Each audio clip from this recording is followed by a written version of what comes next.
Welcome to the Rim Break Rodeo. We hope this video helps. In this video, I will explain how to make delicious fried rice noodles. First, let's talk about preparation, which is key to a successful dish. Begin by soaking your dried rice noodles in warm water for about 10 to 15 minutes until they are soft and flexible. While the noodles soak, take this time to chop all your vegetables and protein into consistent, bite-sized pieces. This ensures everything cooks evenly and quickly. Finally, mix your sauce ingredients together so it's ready to go when you need it.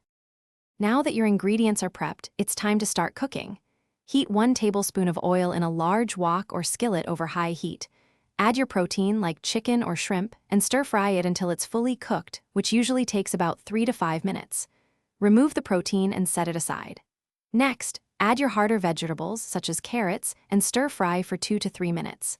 Then, add softer vegetables like bell peppers, cooking for just 1 more minute. With your protein and vegetables cooked, it's time for the star of the show, the noodles. Make sure your soaked rice noodles are well drained.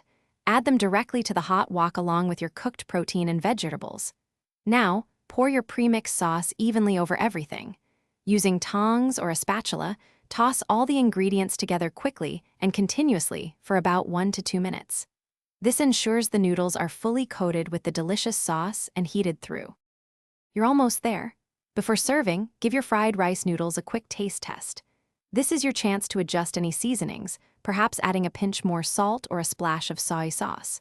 For an extra layer of flavor and a wonderful aroma, drizzle in about 1 teaspoon of sesame oil.